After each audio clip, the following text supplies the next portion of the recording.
Alors, on va se mettre par ici pour laisser l'écran libre.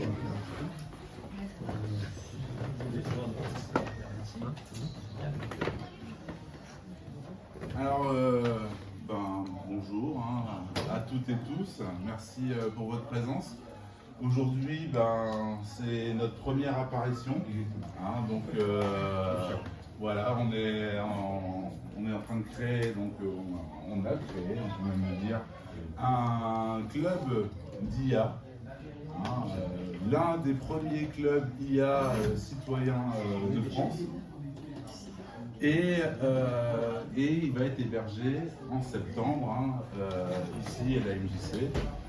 Et on va faire donc des ateliers, on va faire de l'information, des débats, et voilà. Donc moi je me présente, on va tous se présenter rapidement. Moi je m'appelle Mickaël, donc je fais Campois depuis bientôt 10 ans, en août ça va faire 10 ans.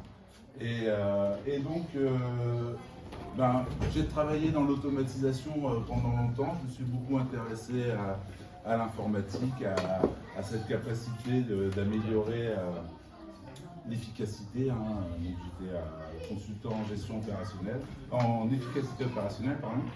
Et puis voilà, et puis l'IA est arrivée, et puis je vous avouerai que je me suis fortement intéressé. Et puis je me suis dit que ce serait intéressant aussi d'en faire profiter un maximum de personnes, parce que je suis tout seul chez moi, j'apprends tout seul, et puis je me suis dit en communauté, ça va être plus sympa, et voilà, donc j'ai cherché des copains, j'en ai trouvé, et on lance donc le club. Alors moi c'est Aki, moi j'ai une formation d'éducateur spécialisée, donc je travaille dans le domaine du champ social depuis un certain temps. Donc là actuellement je travaille comme éducateur spécialisé dans un établissement pour enfants déficients. Et moi aussi j'ai une passion, c'est tout ce qui est en rapport avec le dessin et l'image. Donc je travaille aussi dans le domaine de l'illustration et du graphisme, je travaille avec Photoshop, avec Illustrator, je crois que vous connaissez, et je travaille aussi depuis un certain temps avec Midjourney. Donc Midjourney en fait c'est une IA qui permet de générer des images. Et donc il faut écrire des prompts et ensuite ça génère des images. Donc voilà, ça m'intéresse. Et pour moi, tout ce qui est en rapport avec la vidéo, l'image, etc., c'est vraiment mon dada. Et lorsque Mickaël m'en a parlé, j'ai dit ok, c'est l'occasion justement de se lancer et de faire quelque chose autour de ça. Voilà, bonjour à tous, moi c'est Johan, j'ai 27 ans et je travaille dans le monde informatique depuis bien 10 ans. Et je suis développeur web de métier, donc c'est-à-dire que j'écris des lignes de code informatique toute la journée. Il y a beaucoup de problèmes, c'est passionnant. Et on voit que l'IA, ça a pris vraiment beaucoup de place dans la tech et dans toutes les boîtes, tout le monde veut de l'IA partout. Donc quand Mickaël m'a proposé un club d'IA, ça peut être bien pour faire découvrir l'IA, faire apprendre aux gens c'est quoi l'IA, parce que les gens ils ont soit une peur, soit ils sont enthousiastes. Et en fait on peut les rassurer un peu, s'ils sont enthousiastes on peut un peu les calmer, s'ils ont peur on peut les rassurer. Et voilà. Donc, on va commencer et je laisse la parole à Jim. Alors, on a commencé avec ce slide parce que c'était intéressant de voir tous les fantasmes en fait, qui sont générés par l'IA. Donc, l'IA, tout le monde sait en général ce que c'est. C'est des systèmes en fait, qui utilisent des algorithmes pour chercher des données. Ils vont chercher des données et ensuite vont pouvoir nous les transmettre. Et là, ce qui est intéressant, c'était de travailler déjà dans un premier temps, de voir un peu dans un premier temps les fantasmes. Alors, moi, j'ai distingué 3 fantasmes autour de l'IA. Donc, l'idée que justement l'IA a une conscience, donc, a des émotions, un peu comme l'humain. Donc ça, c'est intéressant de savoir que non, l'IA n'a pas de conscience, n'a pas d'émotion, mais c'est souvent quelque chose qui est transmis par les films de science-fiction, par les romans, puis aussi par certains médias.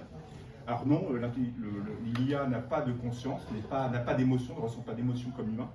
Il y a un autre point aussi qui est intéressant, c'est souvent dans les réseaux, on voit ça, c'est les gens qui s'imaginent que l'IA va remplacer l'humain. Alors non, parce que l'IA a besoin de l'humain justement. Elle a besoin de l'humain déjà pour l'entraîner et en plus de ça pour le superviser. Voilà. Et puis une troisième idée, c'est que l'IA va résoudre tous les problèmes. Alors non, l'IA sont des systèmes qui sont spécialisés et l'IA n'a pas pour l'instant, enfin, n'a pas vocation de régler tous les problèmes humains. Voilà. Voilà. J'ai fait un peu un topo sur les fantasmes qu'on peut ressentir suite à l'IA. Donc la question qu'on se pose aujourd'hui, hein, c'est peut-on et doit-on se passer de l'IA? Donc c'est un questionnement, hein, parce que c'est vrai que ça vient un peu bouleverser la société, hein, et on entend plein de choses négatives dessus, aussi des choses positives. Donc ici, dans cette mini-conférence, elle va servir à peut-être à vous positionner sur cette question, hein, est-ce qu'il faut ou pas se servir de l'IA ou carrément s'en passer? Donc, alors ça, c'est une image qu'on a choisie qui est intéressante parce que on voit un robot justement qui est en train de tirer ce qui pourrait être le penseur de Rodin, et donc en fait c'est le symbolisme, l'image qui symbolise l'IA qui va détrôner, qui va remplacer l'humain. Et là c'est intéressant cette image est intéressante parce qu'on va parler un peu de ces notions, on parle de technologie disruptive. Une technologie disruptive, c'est en fait une technologie qui va améliorer certaines choses, mais qui va en même temps complètement bouleverser. Et là, en effet, c'est une technologie qui va complètement changer la façon de produire, la façon de consommer, la façon de travailler, la façon de penser. Donc voilà, donc ça c'est en effet quelque chose qui fait peur, parce que alors qui ici dans la salle, alors levez la main si vous pensez qu'en effet l'intelligence artificielle vous fait peur quelque part. Est-ce que quelque part ça vous inquiète? Est-ce que c'est... Ouais, d'accord. Il n'y a pas... Non, mais c'est juste pour savoir, voilà. Voilà. Bon.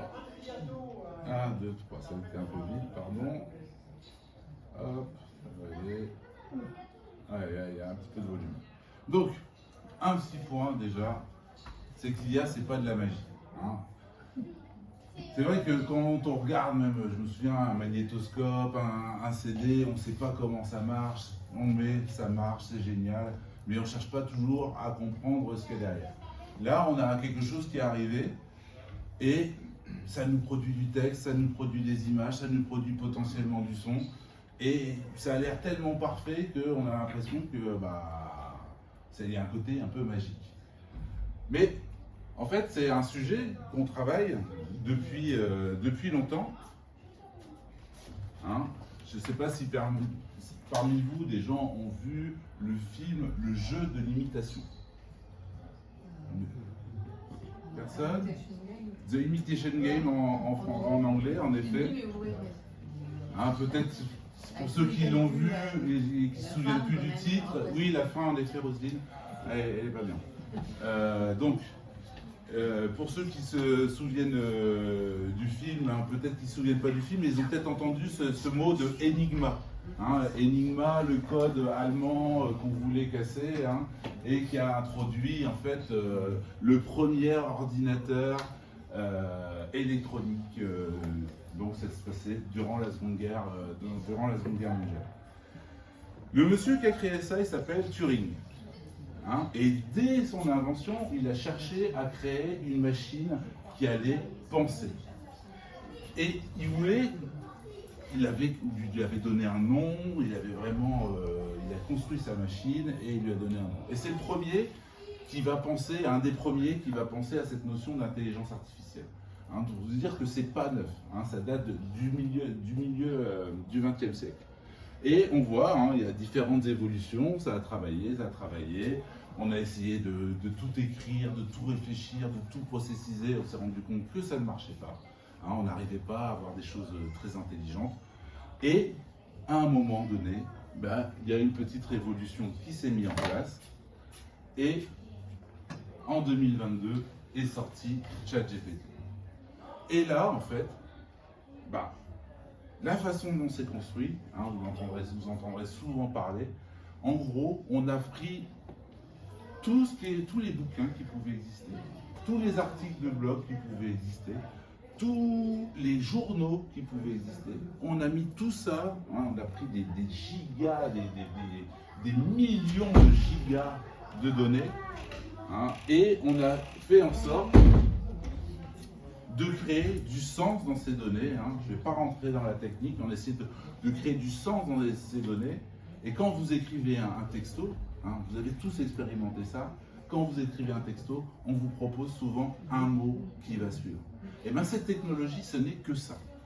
C'est la manière la plus intelligente à l'heure actuelle de trouver une série de mots qui va avoir du sens et qui va répondre à une question. Donc, ChatGPT, quand c'est arrivé, je vais vous dire, la première fois que j'ai ouvert ChatGPT, de par mon parcours, de par mes expériences professionnelles, j'ai fait une insomnie. J'ai fait une insomnie parce que je me suis rendu compte que, ça y est, on était pleinement rentré dans le 3e millénaire. Hein, clairement, là, c'est le 21e siècle, on était pleinement rentré dedans. Et que ce qui existait avant, ça allait changer. Donc, cette IA, on lui donne beaucoup d'intelligence. Alors là-dessus, il faut vraiment relativiser cette question d'intelligence. C'est une énorme capacité de calcul. Hein. Ce n'est pas l'intelligence comme on peut la concevoir humainement. Hein. C'est juste du raisonnement, du calcul, des probabilités. Cela dit, les résultats fournis sont en train de vraiment changer la donne. Ici, tout le monde connaît Google, tout le monde a déjà utilisé Google. Hein, et Google, c'est un monstre. Hein, c'est un monstre, c'est ce qui nous permet de prendre la température de tendance. Là, c'est le niveau de recherche de l'IA en 2004. Et ici, on est en 2023. Comme je le rappelle, hein, l'IA, ça date des années 50. Hein. Ici, entre là et là, on a fait un x20. C'est-à-dire que là, les gens, et ça, c'est pas les entreprises qui vont chercher Google, hein, c'est vous, c'est nous tous. Hein. Donc ça, c'est des millions, milliards de requêtes. C'est nous tous qui avons tapé IA à un moment dans Google. Pourquoi ? Parce que c'est en train de devenir un phénomène de société. Je laisse la parole à Johan, parce que ici, qui connaît Stack Overflow dans la salle? Allez, ceux qui la connaissent, lèvent la main, fièrement. Ah, Pierre connaît Stack Overflow. Mickaël a parlé de disruption et sur le graphique, on voit vraiment le changement en fait, que l'IA a provoqué. Donc pour comprendre ça, en fait, il faut revenir sur Stack Overflow. Qu'est-ce que c'est Stack Overflow? C'est un site où quand les développeurs ont un problème, donc les développeurs, c'est les gens qui écrivent du code et qui créent les logiciels. Donc ces gens-là, généralement, ils rencontrent beaucoup de problèmes. Donc quand ils ont un problème, ils vont le référencier sur Stack Overflow. Et Stack Overflow, c'est donc un répertoire avec plein de problèmes. Et les développeurs passent du temps à apporter des solutions à ces problèmes. Donc ici, on voit que avant c'était Google. Les gens tapaient leur recherche sur Google et tombaient sur Stack Overflow. Donc ça, c'est le trafic que Stack Overflow a enregistré.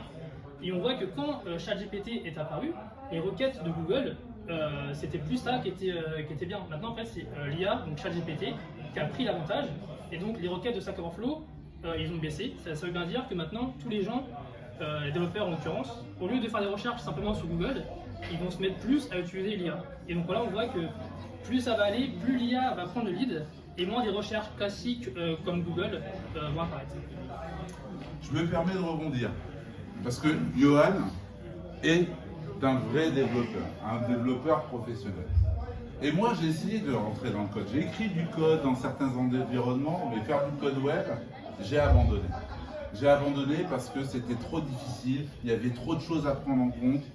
Hein, et que quand j'avais un problème, un fameux bug qu'il fallait que je règle pour faire fonctionner mon programme, et ben les messages d'erreur, je les mettais dans Stack Overflow.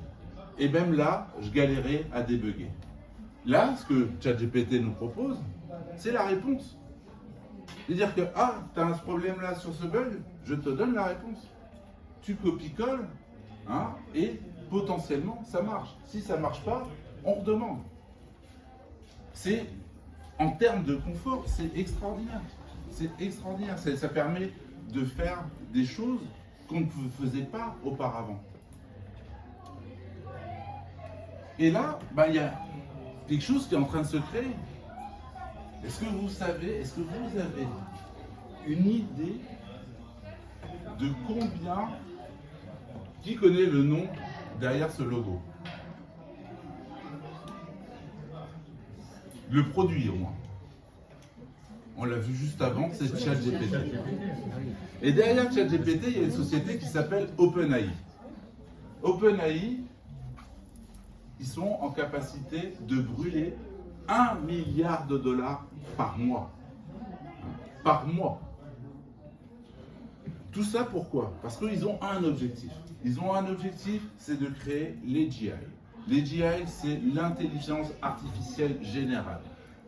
La capacité d'avoir une IA qui soit aussi intelligente que le plus intelligent des humains. Ça, c'est leur objectif. Et vu qu'ils ont montré des preuves, ils reçoivent énormément de capitaux pour y arriver. Mais ça s'appelle Open, donc c'est un système libre à la base. Alors à la base, c'était libre et après ça a changé.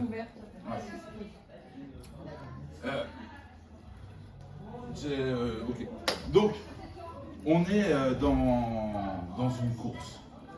Hein, vous avez entendu souvent parler de la guerre économique, de course à l'armement. Ici, on est dans une véritable course où il y a des géants qui sont en train de se battre vraiment bec et ongle pour avoir l'intelligence la plus puissante, celle qui sera utilisée par tout le monde. Winner take all. Hein, celui qui gagne, il prend tout. Hein, Google, il n'a pas de concurrent. Hein, et ça, c'est vraiment un défi. Hein, donc ici, ça pose des problématiques parce que potentiellement, derrière, on peut être totalement dépendant de Google. Google a complètement modifié le marché publicitaire en Europe et se fait même attaquer sur la loi antitrust. Hein, donc ces géants, c'est problématique. Les usages, on voit qu'il y a de plus en plus d'usages. C'est utilisé pour les tâches répétitives. Donc, au passage, moi je fais de la formation en entreprise sur l'IA. Et en effet, quand je fais une formation auprès d'assistantes RH et qu'elles se rendent compte que ce qui leur mettait 2h30 à réaliser, c'est fait en 5 minutes, elles commencent à se poser des questions sur l'avenir de leur emploi.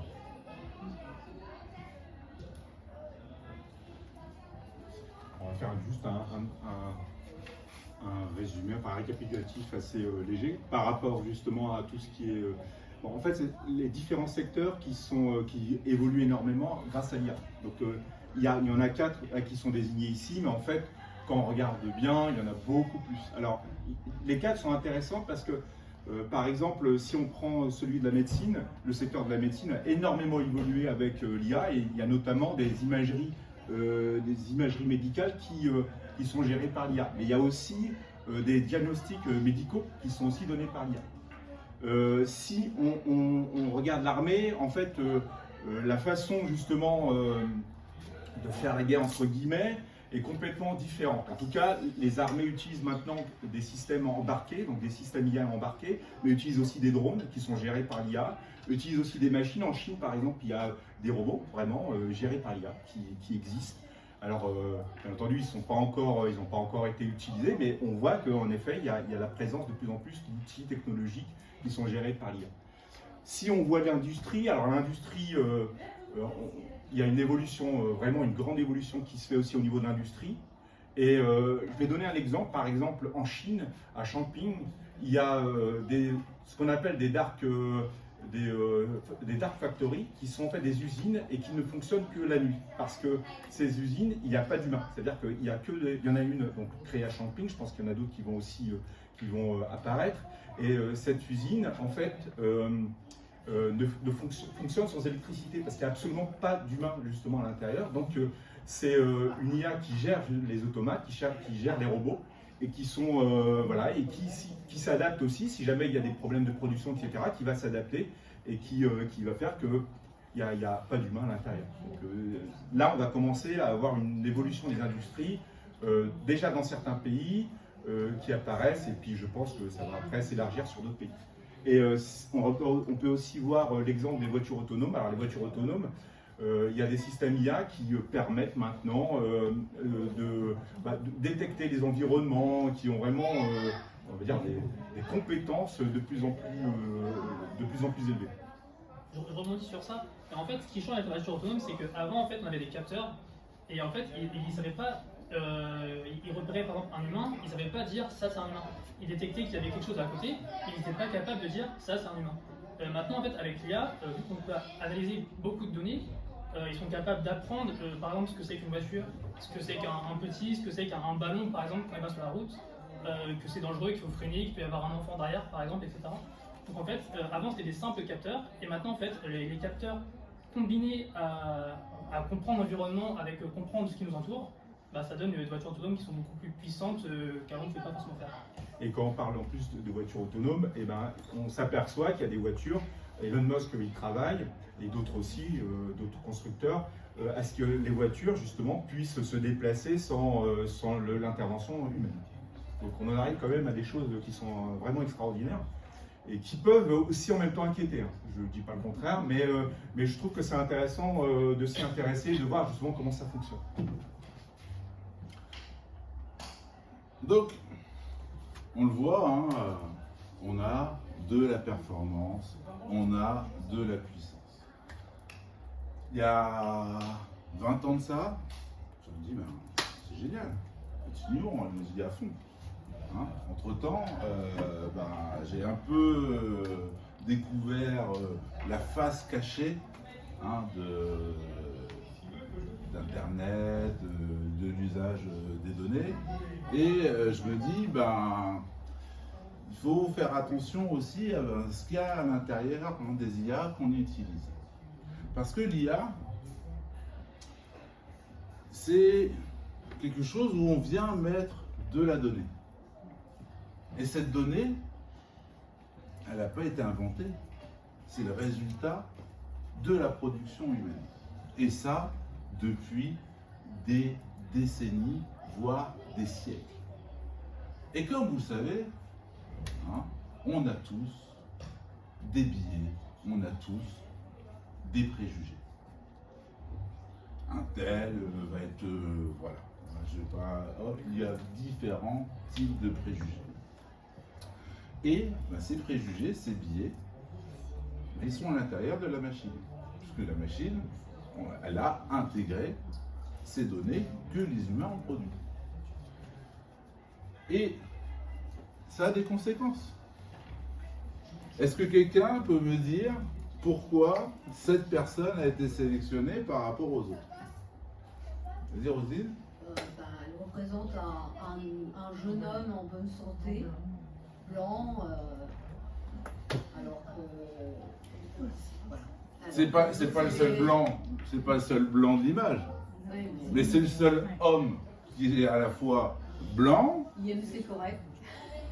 IMC correct, voilà. On voit les préjugés qui peuvent arriver, qui est donc un homme déjà, blanc, et il n'est pas vieux et il n'est pas gros. Et bien du coup, c'est lui qu'on va sélectionner. Hein. Bon, vous savez comment on appelle ça? La discrimination, en effet. Donc, l'IA, elle peut être discriminante. Et je vais vous donner un petit exemple issu de la réalité. Tout le monde connaît Amazon. Hein, là, on achète plein de choses. Et bien, chez Amazon, dans les RH, on reçoit beaucoup de CV, hein, comme toutes les boîtes. Hein. Maintenant, vous sortez une annonce CV, vous recevez des centaines et des centaines de CV. Et Amazon, voilà, hein, on veut aller plus vite, on veut automatiser, hein, donc on va automatiser notre recrutement. Et bien, ça n'a pas duré 6 mois avant qu'ils arrêtent. Pourquoi? Sur 6 mois, 0 femme. Pas une femme de sélectionnée. À tous les postes. Donc, on arrête. On arrête et il se dit, il va falloir qu'on corrige les choses et qu'on apprenne à la machine à être, entre guillemets, juste, à ne pas être aussi discriminante. Ici, si sur Netflix ou sur Arte, il y a cette jeune femme qui est qui est noire, tout simplement. Et ben, elle s'est rendue compte que la reconnaissance faciale ne fonctionnait pas sur son visage. Et donc, pourquoi elle ne fonctionnait pas sur son visage? Parce que on n'avait pas entraîné les algorithmes, les machines, hein, avec suffisamment de données de personnes racisées. Et donc, sans ce masque, elle n'est pas reconnue. Elle met le masque, elle est reconnue. Donc, ici, dans certains systèmes, pour exister, il faut avoir une certaine couleur de peau. Et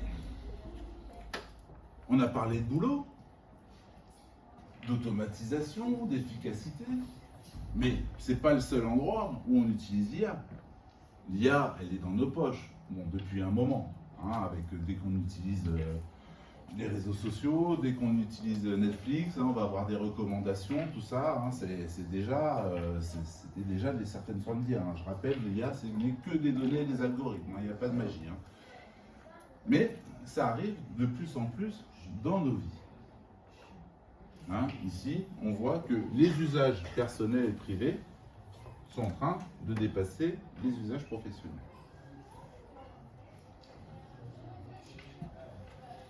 Alors, ici, alors, c'est une image qui est plutôt intéressante parce qu'on voit un homme qui est étendu et on voit au-dessus de lui donc, un personnage qui a priori donc, est conseiller de circuit, qui est en fait présent, on le voit bien, mais en même temps qui semble virtuel. Donc, bon, bien entendu, le rapport est vite fait, on voit bien que c'est une IA, une intelligence artificielle. Et l'image est intéressante parce qu'elle permet de voir que l'IA commence à prendre une certaine place et commence même à se substituer à l'humain.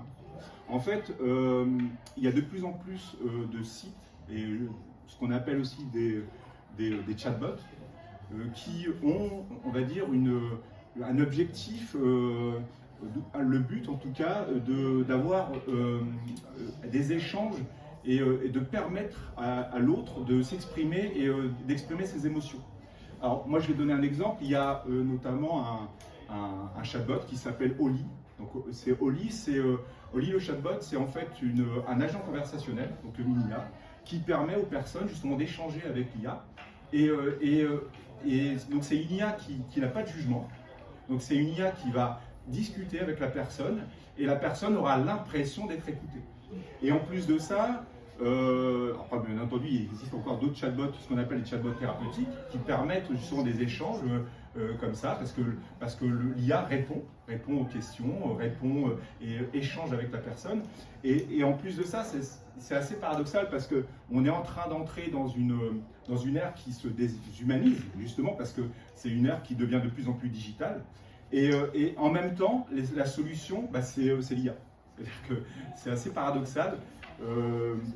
Il y a une déshumanisation, mais en même temps, l'IA, justement, prend cette place de l'humain.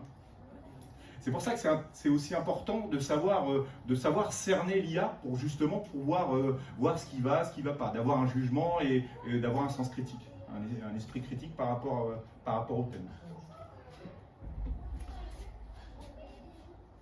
Et oui, alors ça c'est intéressant aussi, c'est en lien avec la fracture numérique. Alors la fracture numérique, c'est une inégalité, donc c'est un ensemble d'inégalités qui sont dues au fait que des personnes n'ont pas, la compétence d'utiliser l'outil numérique, ou alors n'ont pas accès, c'est-à-dire qu'ils habitent à la campagne et puis ils ne peuvent pas accéder justement à la Wi-Fi, etc.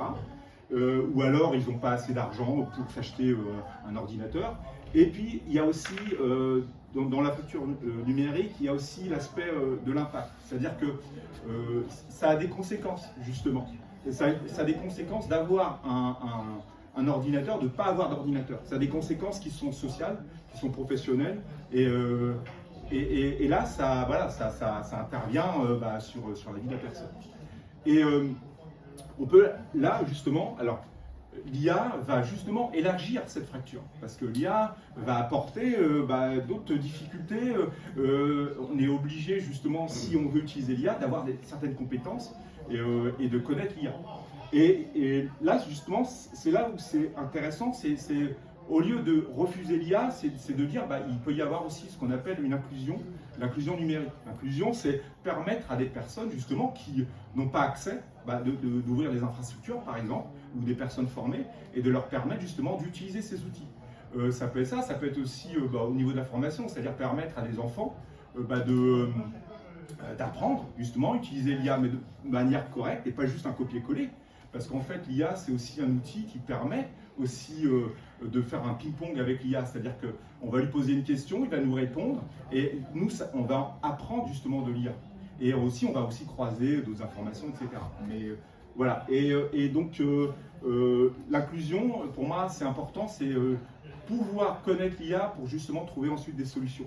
Parce qu'on sait très bien que la fracture numérique, avec l'IA, va s'élargir encore plus. Eh oui. Ce n'est avant l'écriture, avant qu'on invente l'écriture, tout le monde ne savait pas lire.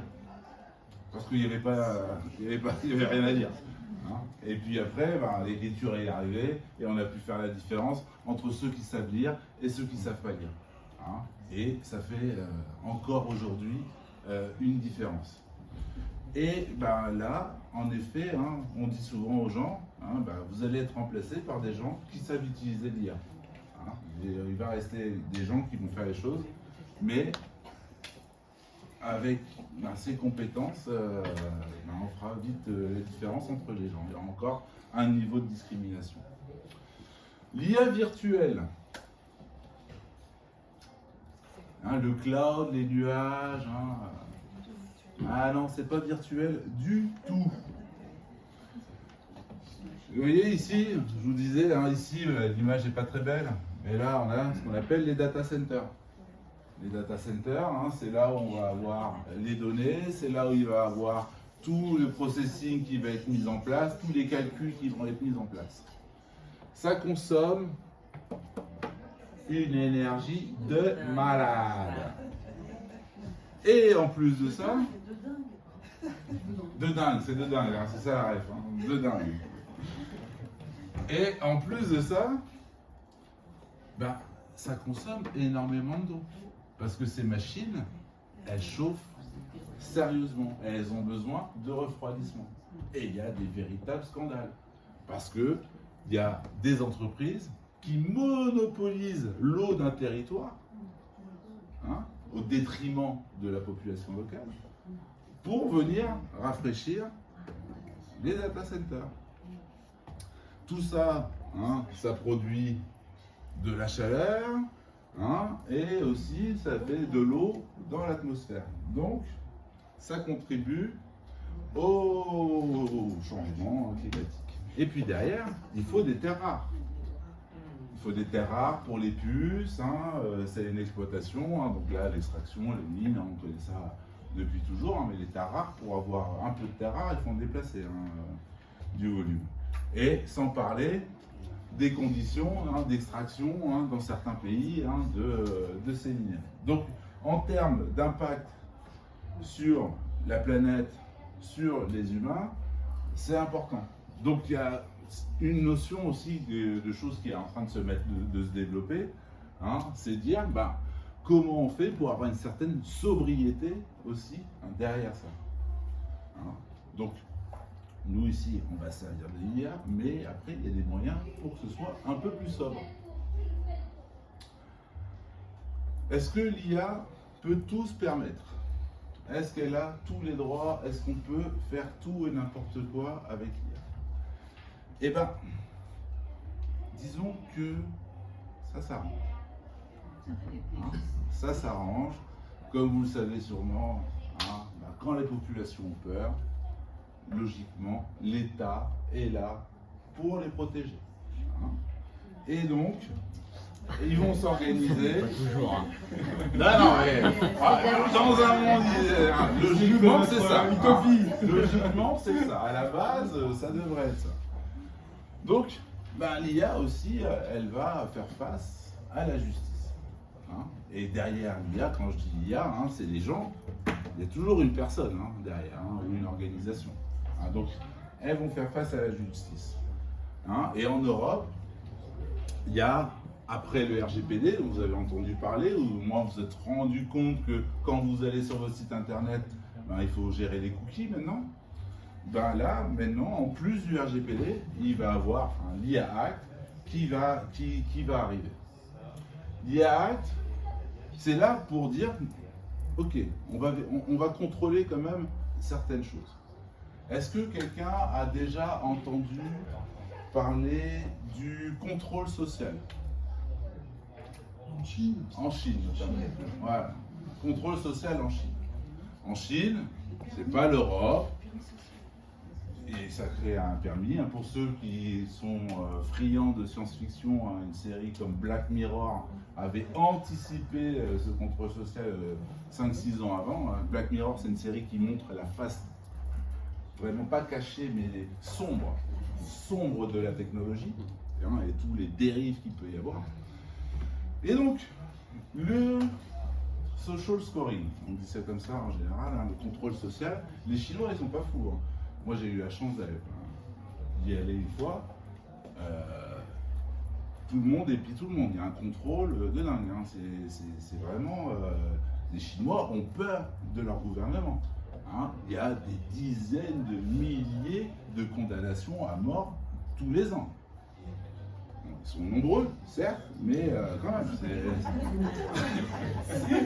c'est des ambiances, quoi. C'est des ambiances. Il faut vivre dans un climat comme ça. Et eux, quand ils voient la technologie, que ce soit les réseaux sociaux, ils n'utilisent pas Google, Chine. Ils n'utilisent pas Facebook. Parce que pour nourrir les machines, il faut avoir de la donnée. Ils ont leur propre aspirateur de données. Et tout ça, c'est venu nourrir un appareil politique qui a utilisé la technologie pour contrôler les populations. Ils se sont dit, attends, ça marche sur plein de trucs, sur l'industrie, tout ça, pourquoi pas sur le gouvernement? Et donc le social scoring, au contrôle social, c'est quoi en gros? C'est de la vidéosurveillance avec reconnaissance faciale et reconnaissance des différentes habitudes. Et tout ce qui est prononcé. Et en gros, vous avez votre carte d'identité. Derrière votre carte d'identité, il y a un score. Vous aidez la petite dame à traverser, c'est un bon point.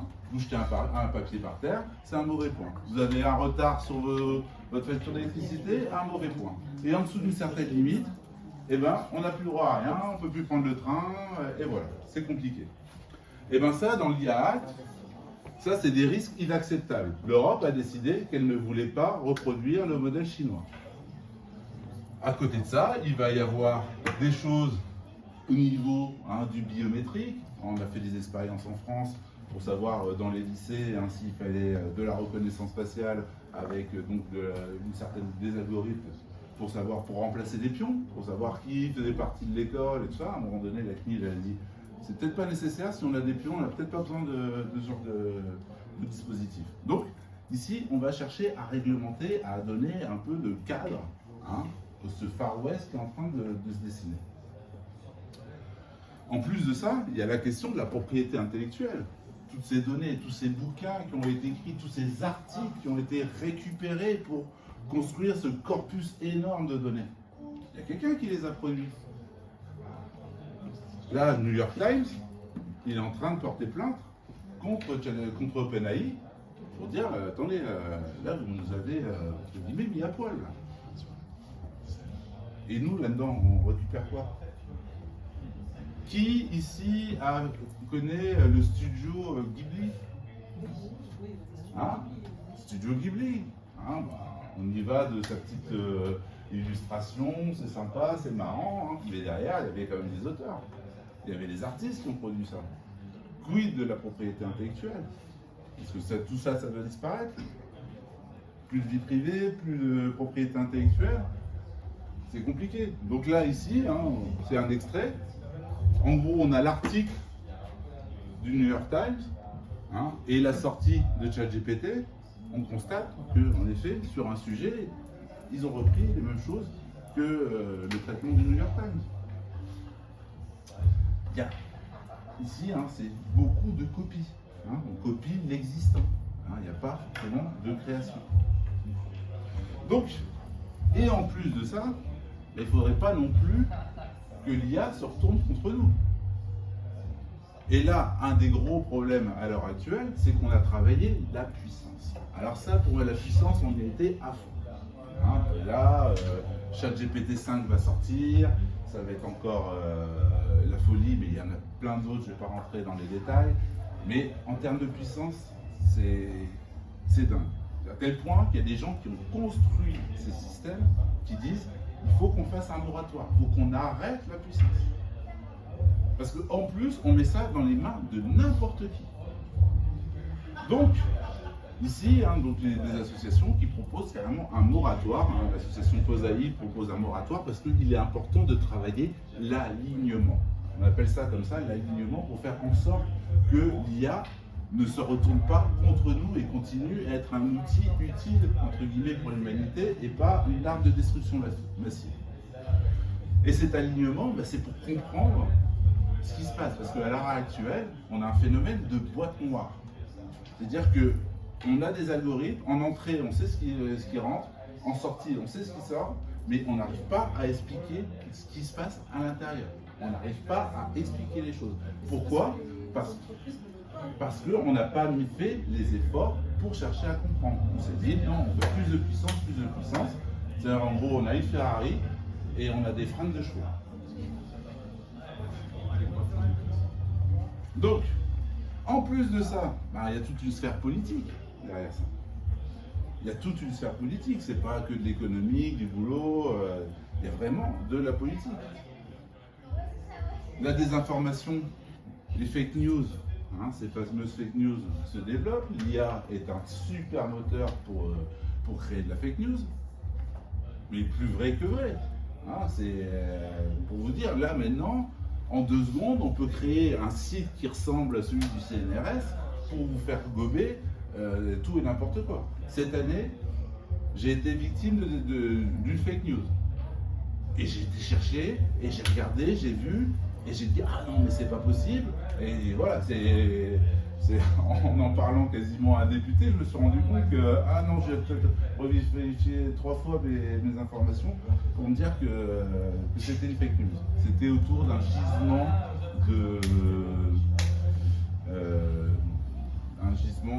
enfin bref, un truc en France, je me souviens. Donc la désinformation, non mais c'était un gisement c'est pas uranium, c'est un truc pour faire non pas lithium, hydrogène blanc, qui devait se régénérer, enfin vraiment voilà. Donc la désinformation, on est rentré quasiment dans l'ère de la post-vérité. À quelle vitesse on va arriver à le fait qu'on ne croit plus en rien. C'est un énorme moyen aussi de manipulation des masses, puisque à partir du moment où plus personne ne croit en rien, on peut faire tout ce qu'on veut. Là, toutes ces images ont été créées. Bon, là, j'ai pas forcément pris la sélection la plus réaliste. Bon, mais voilà, tout ça, ça a été créé par l'IA et on reconnaît quand même pas mal le visage. Et là, on pourrait se dire que oui, il est peut-être parti en intervention. Voilà. Derrière, vous les reconnaissez les 2 zigotos là? Voilà. Bon, ici, on a Elon. Elon qui a créé Tesla. On va commencer par, on va pas faire tout son CV, mais il s'est fait un max de thunes avec PayPal. Et puis après, il a lancé Tesla, X. Vous savez, un de ses projets, c'est Neuralink. Neuralink, c'est mettre des puces dans les cerveaux des gens pour combattre l'IA. Voilà. Bon, lui, un de ses projets, vous avez reconnu Trump derrière, voilà. Lui, un de ses projets, c'est de faire une IA anti-woke. Donc là, ici, clairement, l'IA, elle devient politique. C'est-à-dire qu'elle va venir agir sur la pensée des gens. Et puis, vu qu'on a tendance à être influencé par, comme Kim vous disait, par ce genre de choses, les intentions derrière vont être importantes. Et là, on a un conflit qui est en train de se mettre en place. Hein. Vous avez vu, hein, l'Europe, hein, inexistant. On a quand même un petit Mistral qui bataille un petit peu.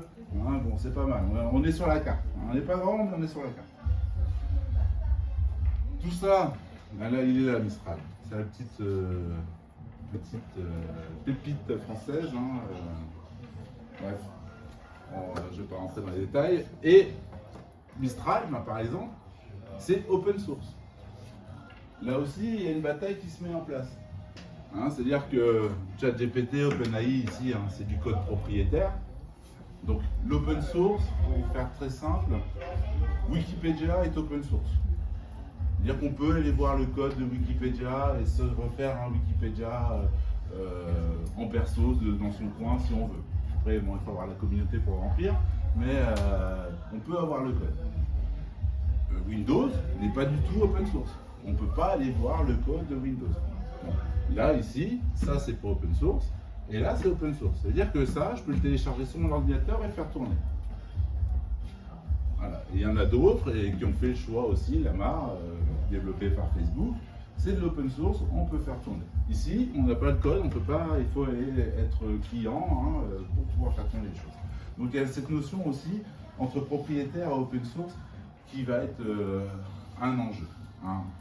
ChatGPT, quand je faisais la guerre en face, là, Chine-Amérique, ChatGPT qui est américain, OpenAI qui est américain, qui développe à coups de milliards son modèle, les Chinois, ils sortent un modèle quasiment équivalent et ils le mettent en open source. Autant vous dire que ça se frite pas mal, quoi, hein, en termes de qui va y arriver. Hein, y a vraiment d'enjeux. Et vous voyez, hein, ces ficelles hein, qui, vous connaissez l'image du pantin. Hein. Bon, une des grandes craintes aussi, hein, c'est ce qu'on appelle le technofascisme. Hein. Hein, donc, on a quelques exemples en Chine où là, on se cache derrière, mais des fois, ben, c'est beaucoup plus insidieux. Hein, et ça, c'est un véritable risque. Hubert Guillot, grand penseur du numérique, hein, nous dit hein, algorithme contre la société. Hein, c'est un ouvrage que je vous conseille. Donc, parce que ben, à un moment donné, on creuse, mais bon, oui, faut poser un peu les fondations. Donc, bah, nous, notre proposition, c'est de dire, ben, alors, moi je pars du principe qu'il y a des fortes chances.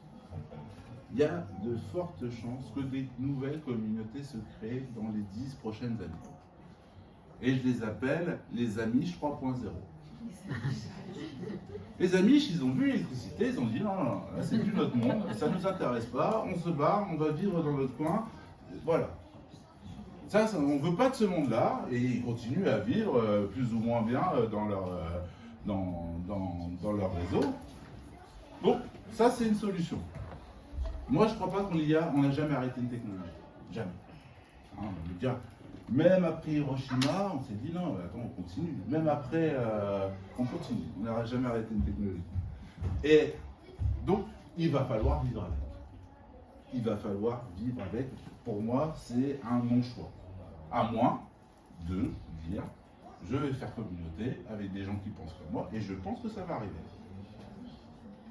Donc, bah, il y a des lieux hein, qui existent depuis des années, hein, des maisons des jeunes et de la culture, hein, et non des jeunesses chrétiennes. Mais... Et ben voilà, c'est des lieux de vie, c'est des lieux d'apprentissage, c'est des lieux où on grandit, où on se divertit, et où on fait des choses. Hein.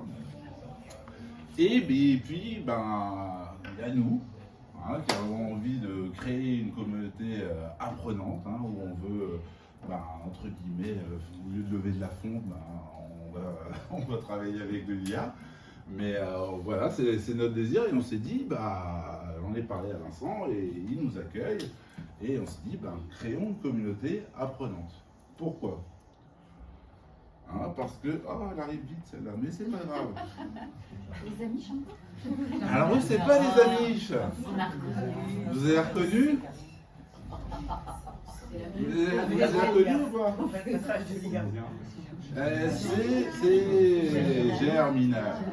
Alors il faut savoir que moi je suis originaire du Nord, j'ai pas grandi dans le bassin minier, hein, mais je suis sorti, j'avais 14 ans.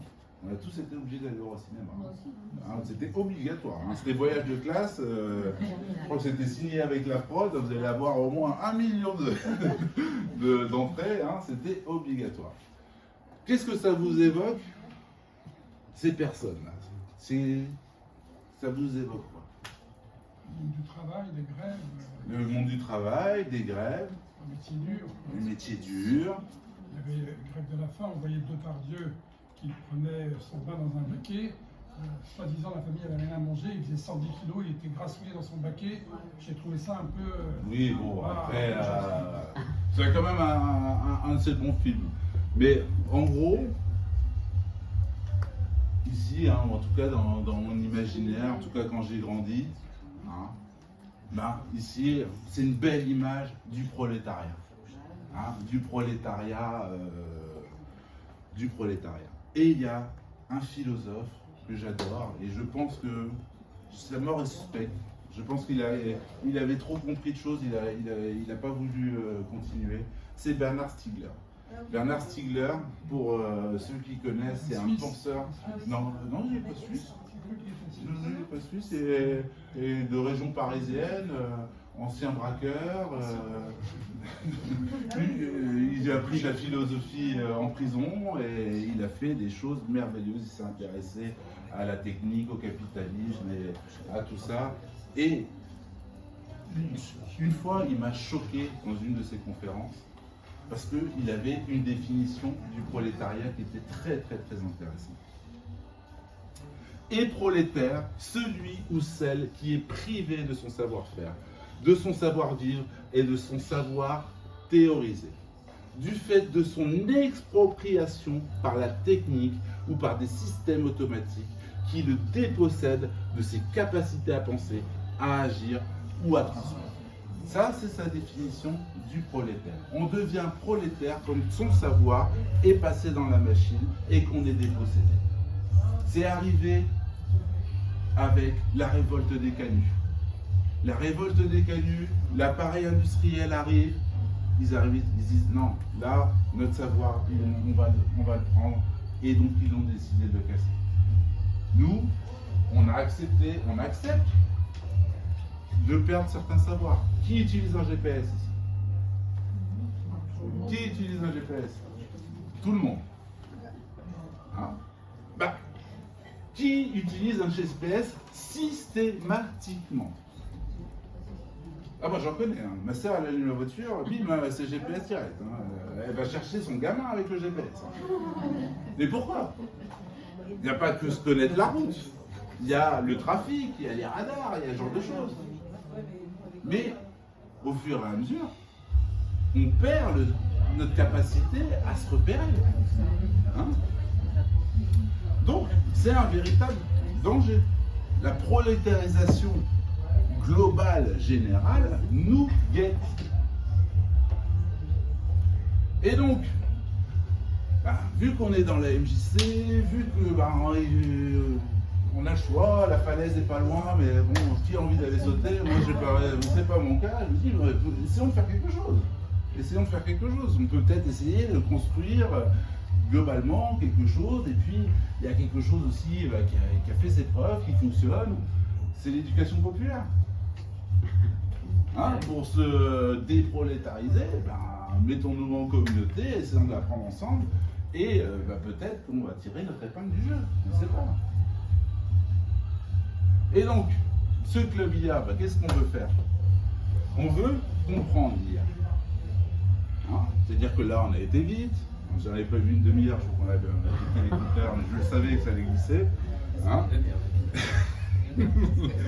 On veut comprendre l'IA, hein, donc se dire, ok, les données, le nettoyage, les tokens, l'embending, tous ces termes qui sont du chinois, ben, on va essayer de les comprendre. Hein. Pourquoi on va essayer de comprendre? Ben, pour savoir déjà ce qu'on utilise, pour que ce soit un peu moins magique, avoir une compréhension. Enfin, toute personne qui conduit, c'est bien qu'elle connaisse un petit peu de mécanique, hein, ne serait-ce que savoir qu'il faut mettre de l'essence dans la voiture pour que ça fonctionne. Ensuite, ben, apprendre en faisant. Dire que, ben, on se dit, ok, on a appris un peu de théorie, ben, on va mettre un peu en pratique. Hein, le prompt, les petites commandes qu'on écrit, ben, ça s'écrit de différentes manières. On va apprendre à les écrire de mieux en mieux. Et là, ben, on obtient des meilleurs résultats. Et c'est bien intéressant. Mais aussi, on va pouvoir développer des choses ben, dont on a envie. Là, il y a quelqu'un qui est venu de loin, il rêve d'avoir des vinyles, une base de données de vinyles, voilà, mais c'est le genre de choses qu'on pourrait faire, totalement. Hein, en plus, avec l'assistance de Maître Johan, ce sera encore plus simple. Ensuite, bah, face à tout ce questionnement, bah, si débattre, questionner, prendre des temps de réflexion, dire de mais vous avez envie de quoi? De quoi vous avez, qu'est-ce qui vous fait peur? Et puis, alors là, c'est une vision, je sais pas, à 1 an, 2 ans, 3 ans, 5 ans, je sais pas. Mais je me dis que même si elle est modeste, même si elle n'est pas aussi performante que des géants, il y a moyen de construire une petite IA locale, où on aura sélectionné les données, où on aura fait attention à ne pas introduire de biais, où on essaiera de savoir comment ça fonctionne, avoir un certain résultat. Hein, et construire cette petite IA locale pour traiter potentiellement, je ne sais pas moi, de l'administratif, des choses qui sont... Voilà. Eh bien, pourquoi pas? Pourquoi pas? Donc, bah ça, c'est ce qu'on veut faire. On a créé un petit site internet, hein, ben ça a été fait avec de l'IA. Hein, bon, alors après, ça ne marchait pas tout à fait. Johan, il est venu, il a mis 2-3 trucs. Mais tout le graphisme, ça m'a pris une vingtaine de minutes. Dire, et le site est pas mal. Hein. clubiaplus.fr. Je vous invite à le visiter. Et vous l'avez vu sur le... Je vous dis, on a eu de la chance, hein, on a eu pas mal de pubs de la MJC. On est sur la première page, on n'est pas loin du début, il y a un petit QR code. Ce QR code, c'est juste quelques petites questions sur les usages. Il n'y a pas de nom, il n'y a pas d'email, il n'y a rien. Hein, mais c'est juste quelques questions sur les usages. On est en train d'en préparer un pour savoir est-ce que vous êtes optimiste ou est-ce que vous êtes complètement négatif par rapport à ce questionnement. Je l'ai fait en plein quiz féminin, c'est super sympa à remplir. Mais ça va venir. En tout cas, si vous pouvez juste scanner et remplir à un moment donné dans la soirée ce petit questionnaire, ça nous fera plaisir de voir, que y a un petit intérêt, qu'on va avoir un peu de données, tout ça, ce sera sympa. Et puis, merci. Merci. Et rendez-vous début septembre, hein, pour vous. Il n'y a pas de limite d'âge. Enfin, s'il y a une limite d'âge, on ne prend pas les enfants avant 14 ans. Pour différentes raisons. À part, sauf exception totale, mais sinon on ne prend pas d'enfants avant 14 ans. Mais après, il n'y a aucune limite d'âge. Je vous dis, on va faire un questionnaire avec des profils. Donc tous ceux qui ont la rage contre l'IA, on les accueille avec grand plaisir, parce que ça va être des gens qui vont nous empêcher de faire des bêtises. Ceux qui pensent que ça va être génial, ils vont être force de proposition. Nous, on veut tous les profils. Hein. Donc vous verrez donc un QR code en forme de bonhomme. Hein. Et c'est un quiz de 18 questions qui va vous mettre dans une catégorie, hein, plus ou moins optimiste, plus ou moins pessimiste. Hein. Il y en a bien sûr au milieu. Mais c'est toujours milieu moins ou milieu plus, hein, parce que milieu c'est chiant. Et voilà. Merci pour votre attention. si vous avez des questions, des remarques, des envies de réagir, ben, on est là, on est présent. Hein, voilà, si vous voulez commencer à discuter. J'ai beaucoup monopolisé la parole. Et fièrement, juste avant, après le débat, lancez donc, enfin, si vous avez envie de discuter de quelque chose, je vais vous faire écouter quelque chose. Hein, une petite composition personnelle. Tout le monde sait, bon, j'aime bien la musique, hein, pour certains qui me connaissent sous d'autres casquettes, j'aime bien ça. Mais en termes de musicien, je ne suis pas génial. Mais le temps que j'installe le truc, est-ce qu'il y a des réactions? Qu'est-ce que ça vous évoque? Ce qu'on va plus dire. Pessimiste, plus. Pessimiste lucide.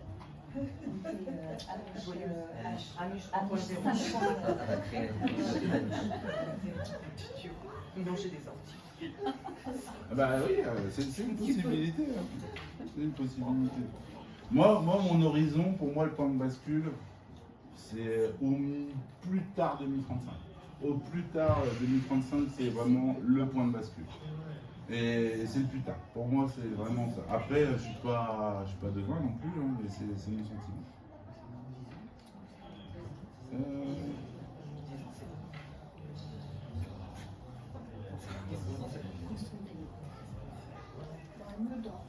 Bon.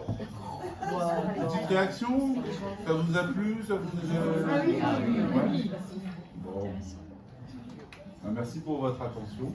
Hein, et puis, je sais plus comment ça, je sais plus lequel c'est. J'aimerais bien vous faire écouter, mais je sais plus lequel c'est. Ouais, bon, ouais, sinon avec mon, c'est peut-être ça. Boom Party, c'est pas ça, je sais pas. C'est notre ensemble. Ah, c'est votre enceinte. Bon, juste, vous entendrez pas forcément tout, mais ça, c'est quelque chose que j'ai créé avec l'IA, sans déconner. 20 minutes.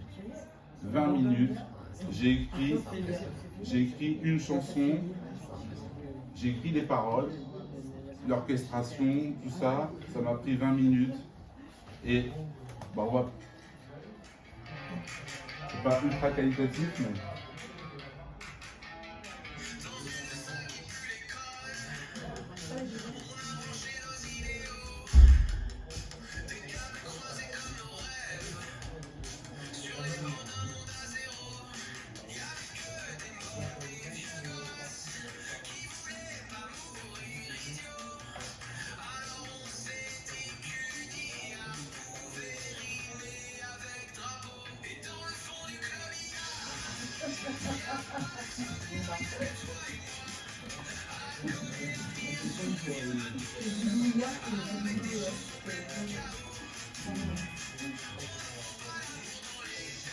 C'est une chanson sur Flavia, les paroles sont plutôt pas mal, mais là je pense que l'écoute n'est pas extraordinaire. Dites-moi. Concrètement, vous avez fait Pour... Alors, pour faire ça, alors, très bonne question. Très bonne question. Je n'ai pas de marqueur, c'est pas grave. Je vais faire avec vous. Non, mais c'est rien, pas besoin. Alors, ChatGPT. Donc moi j'ai la version payante depuis qu'elle est accessible en France. Donc c'est mon outil de travail. Alors je fais de la formation. Tous mes decks sont faits avec les meilleures sources, les meilleurs bouquins que j'ai pas forcément lus. Mais voilà. Donc ici, ce que j'ai créé, c'est j'ai créé un dossier autour de notre club IA. Autour de ce dossier, j'ai mis tout ce qu'on voulait faire. Voilà. Et à un moment donné, je lui ai dit, fais-moi une description du club. Et à partir de cette description du club, de tout ce qu'il y avait à l'intérieur, de cette dimension éducation populaire et tout ça, je lui ai fait très bien. À partir de maintenant, je veux qu'à partir de ce texte, tu me crées une chanson dans le style d'un chanteur qui s'appelle Saez. Hein, donc, dans ce style-là, voilà. Donc, il a fait quelque chose qui ressemble vulgairement à du Saez. Hein, c'est un peu trop poli pour du Saez. hein, c'est un petit peu trop poli, mais voilà. Et donc, fort du texte, j'ai lu, franchement là c'est one shot, hein. J'ai même pas essayé de régénérer le texte, la première fois, j'ai eu la chanson, les refrains, très bien. Ensuite, j'ai été dans une IA de génération de musique qui propose en version gratuite la possibilité de faire, je crois, 25 chansons par jour. 25 chansons par jour. Et là, j'ai fait 3 ou 4 versions avant d'arriver à celle-là. Et voilà. C'est tout. Ça aide à appeler pour les droits d'auteur. C'est ça. Vous êtes sûr de ne pas vouloir faire carrière dans la chanson, finalement? Ben là, après, c'est. J'y travaille un peu, je prends des cours de chant, mais je suis un peu loin. Et en plus, ce qui est intéressant, c'est que non seulement on peut faire ça, on peut faire la chanson, mais on peut aussi créer un clip. Mais aussi, on peut créer le clip et on peut intégrer aussi la chanson. Donc, on peut vraiment jouer sur. Oui, bien sûr. Ah, ouais. C'est ça, c'est. Enfin, pour la novice qui a posé la question, moi aussi, il n'y a pas très longtemps. C'est. Comment tu appelles ça quand tu donnes les ordres? Un prompt. Un prompt. Un prompt. C'est la façon dont on envoie, c'est ça? C'est une instruction. On donne une instruction, on pose une question et on fait un Et prompt. c'est l'accumulation de prompts qui. Mais là, par exemple, pour vous dire qu'on s'intéresse beaucoup allez.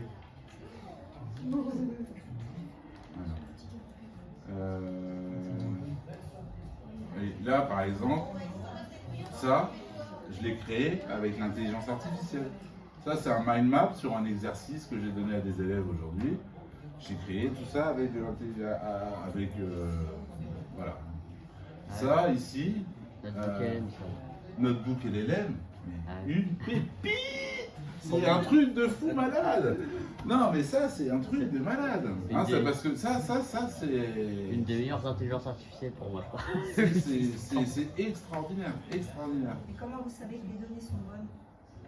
Bah, c'est leur moteur, ça. Ça, c'est dire que là, pour le coup, voilà, Notebook et l'élève, pourquoi je dis c'est une pépite, hein, je vais dire un petit peu, mais c'est juste, je vous ai parlé. C'est Google, hein, pour préciser. C'est Google, en effet. C'est quelque chose qui prend des PDF, qui prend des liens de sites web, qui prend potentiellement des vidéos YouTube et qui ne va travailler qu'avec ces données-là. C'est-à-dire que dès qu'il sort quelque chose, ça va être sourcé. Dans le bouquin, on peut dire, on voit la source. Donc c'est très confortable quand on est certain de ne pas se tromper sur ce qu'on dit. Il n'y a pas d'hallucination. Les hallucinations, c'est quand l'IA vous raconte n'importe quoi.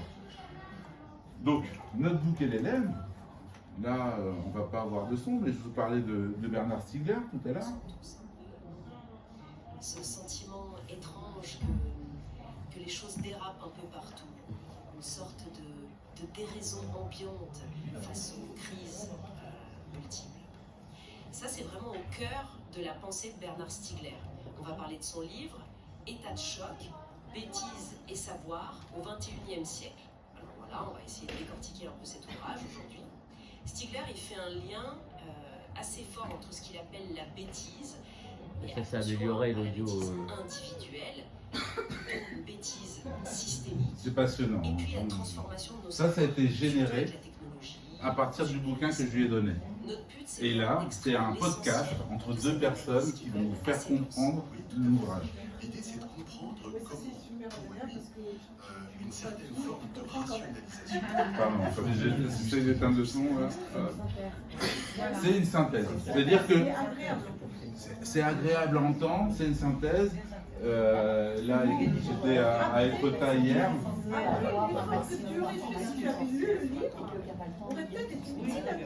Alors, ça c'est tout à fait vrai. C'est tout à fait vrai. Mais il s'avère que je lis très peu. Mais vraiment très peu. Hein, donc, je ne fais pas trop de fautes d'orthographe, j'ai fait des études et tout ça. Mais la lecture, c'est quelque chose qui est vraiment un effort, un très grand effort pour moi. Et je vais sélectionner que quelques petits trucs que je vais lire. Par exemple, le dernier bouquin de Stiller qu'il a sorti avant de mourir, Disruption, comment vivre dans la disruption, j'ai commencé à le lire et moi voilà. C'est hyper conceptuel. Mais oui, mais moi j'ai lu j'ai jamais fini le bouquin de philo, que moi la philo j'arrive pas à lire ça. Il faut que je lise 15 fois la page pour comprendre quelque chose. C'est pas mes aptitudes. Voilà. Donc pour moi la lecture, mais ça m'aide vachement. Parce que derrière, on lit tout le temps, mais je lis de manière condensée. Et oui, en effet, j'ai pas la même acquisition que si j'avais lu dans le texte, tout ça. Mais au final, les informations dont j'ai besoin, je les ai rapidement. Et moi, ça me dérange pas. Je vois ma sœur, par exemple, elle n'utilise pas l'IA. Je lui dis, je lui ai fait découvrir notre bouquin LLM, elle avait des problèmes avec son petit gamin, elle a mis des bouquins qu'elle n'avait pas lus, de parentalité, tout ça. Elle les a mis dedans, et puis ça a répondu à certaines questions. Je ne dis pas que c'est magique, ça peut tout faire, mais voilà. Et ce genre d'outils, l'outil avec lequel j'ai fait la musique, je pourrais vous montrer des vidéos d'avatar où, alors je n'ai pas fait avec ma personne, mais où on a vraiment l'impression que c'est une personne qui est là, les lèvres bougent, et c'est une reproduction, et ça n'est qu'un avatar. Et tout ça, c'est déjà disponible, et ça commence, on est dedans. Il y a eu une polémique avec Macron, c'était une IA qu'il avait générée en mode dessin Miyazaki. Ouais. Miyazaki avait dit c'est pas normal, et ça avait fait un petit tollé en disant que c'était tellement fidèle au dessin de Miyazaki que Miyazaki disait c'est mes dessins. Non, mais c'est la question de la propriété intellectuelle. Donc voilà. Et donc dès septembre, si vous êtes intéressé, si vous pouvez emmener le petit flyer, flasher, répondre, peut-être le faire passer autour de vous. Bon, dans tous les cas, on commence. On va commencer, même petitement, on commencera. C'est toujours comme ça les aventures. Et puis, au plus nombreux on sera, et au mieux ce sera. Et donc, si vous voyez des gens qui seraient susceptibles d'être intéressés, voilà. Et Johan, il revient de Bretagne, spécialement pour ça.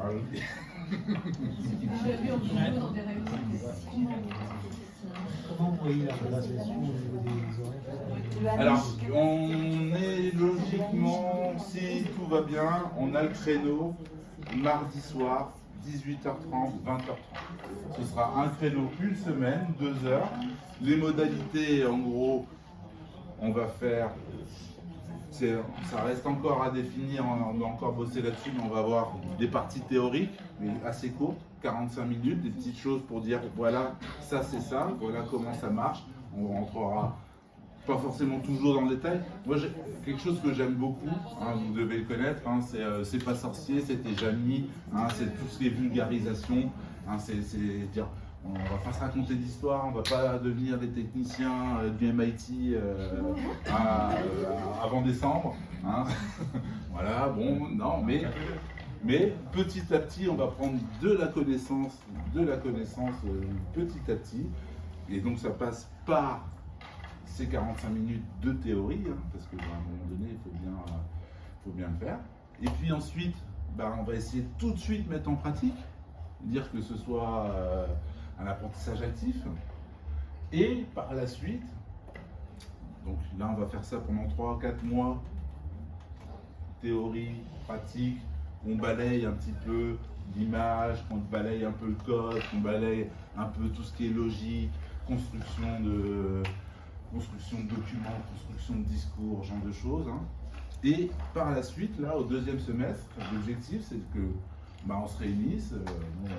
J'ai déjà plein de projets en tête, mais voilà, chacun pourra venir avec ses projets.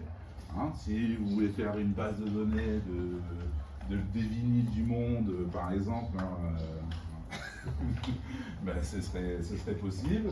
Si vous voulez faire une application potentiellement sur des postures de gym, des entraînements de gym, parce que vous aimez bien telle application, mais il manque un petit truc pourquoi pas essayer. Voilà. Donc, et donc mettre en place des projets Et vers la fin de l'année, quand on aura pris, après ça va dépendre aussi des compétences qu'on réunit et le temps, bah, s'intéresser à ce projet d'IA local.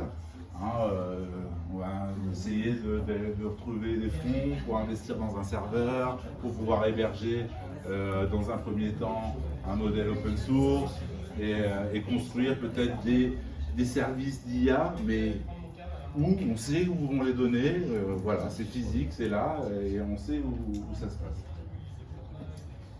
Voilà. Donc c'est le mardi soir, 18h.